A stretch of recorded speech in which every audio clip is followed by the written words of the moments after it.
Você me perguntou, de volta ao segundo tempo, qual a importância de Abraão. A resposta está no capítulo 4 da carta aos Romanos. Tendo sido justificado pela fé e não por obra nenhuma, nem a primeira de todas elas, que é a circuncisão, ele se tornou o pai de todos aqueles que se tornam justos por Deus através da gratuidade do dom da fé. E sendo depois circuncidado, no capítulo 17 do Gênesis, ele se torna pai dos judeus, dos israelitas, que não só são circuncidados, mas seguem a trilha da fé de Abraão. Abraão possui, portanto, duas paternidades. Uma com os incircuncisos, por ter sido justo diante de Deus, sem nenhuma obra, por pura fé, e pai dos circuncisos também, porque, como os judeus tardios, ele recebeu mais tarde a circuncisão.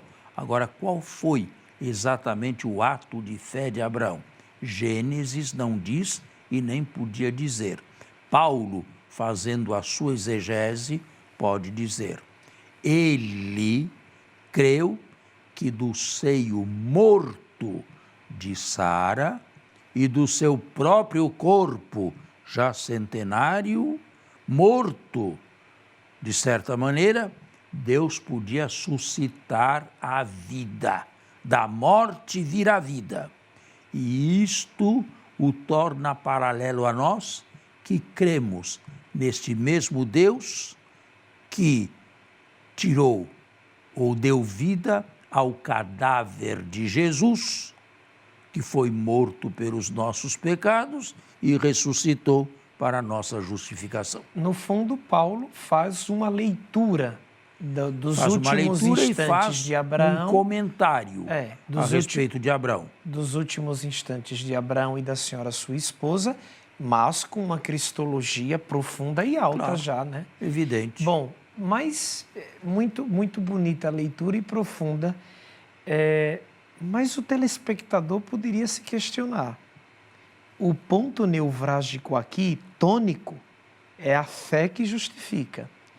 Mas não seria uma doutrina manca apostar tanto na fé e deixar de lado as obras? E onde que ficaria Santiago, que tanto falou em obra? Não. Em primeiro lugar, Tiago não é Paulo. Os dois são opostos e a Bíblia e a Igreja fez muito bem de juntar opostos. Esta é a estrada humana, Padre Anselmo. A estrada humana não é feita só de conquistas, de visões e de encontros. É uma estrada feita de buscas fatigosas, de buscas que dão trabalho, de inversões, de reviravoltas, de intuições. É assim a vida humana. E a Escritura segue a vida humana como ela é. Então, existem também aqui opostos. Alguns que avançam numa direção e outros que avançam em outra direção. Nenhum nem outro está totalmente pleno. Ou melhor, totalmente certo, com exclusão do outro. Nenhum deles. Quem faz uma bela síntese disto aqui é São Tomás. Ele diz: nós fomos justificados pela fé sine precedentibus. Paulo, sem nenhuma obra. Gratuitamente por Deus. Mas não seremos salvos, a justificação já se deu. Mas para Paulo a salvação não, porque ela envolve necessariamente a ressurreição. Não seremos salvos sine consequentibus, isto é, sem as obras da fé. Mas estas obras da fé são mais obras de Deus em nós do que de nós mesmos. Temos méritos após a justificação pela fé? Sim. Mas podemos merecer? De que modo?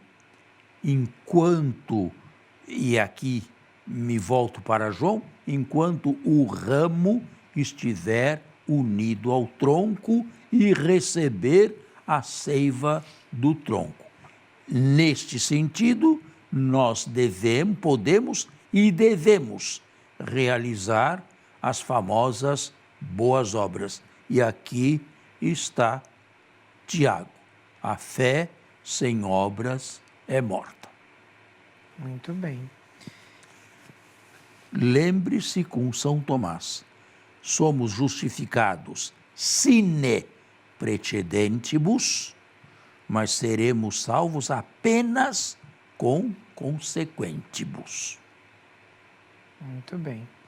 Entendeu? Sim, tranquilamente. E o telespectador terá entendido também? Acredito que sim. Voltando para o nosso personagem Abraão, a sua primeira atitude lá no capítulo 2, depois de ter ciência de que seria sinal de bênção e pai de uma multidão, ele constrói um altar. Por quê, padre? Construir um altar numa terra estrangeira. Bem, o autor dessa peça quis simplesmente dizer que Abraão procurava, do modo como podia, agradar a Deus. Ainda não havia aquela prescrição do Levítico a respeito dos sacrifícios, mas o autor tardio quis com isto dizer que Abraão agradecia a Deus. Ele não era só o beneficiário das bênçãos de Deus, mas sabia agradecer. E aqui vai outra mensagem.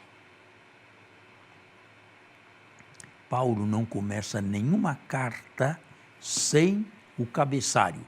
Eu agradeço a Deus. Nós rendemos graças a Deus, Deus Pai. Nenhuma carta paulina autêntica se inicia sem uma ação de graças. E isto é uma catequese bíblica para todos os cristãos e, sobretudo, para os telespectadores aqui. A nossa oração é uma oração de súplica ou, em primeiro lugar, é uma oração de louvor desinteressado e de ação de graças. E nós agradecemos apenas os benefícios que faz a nós, pessoalmente, mas sabemos agradecer também o bem que Deus faz pela Igreja e pela humanidade. Qual é o estilo da nossa oração? Apenas voltados para nós ou voltados para um Deus que beneficia a todos das maneiras mais variadas? Com isso, padre, elevando ao personagem Abraão essa figura de um homem que construía altares, será que os autores também não estavam chamando a atenção para a verdade de que o judeu não deveria construir altar para idolatrar, para praticar culto a outros deuses?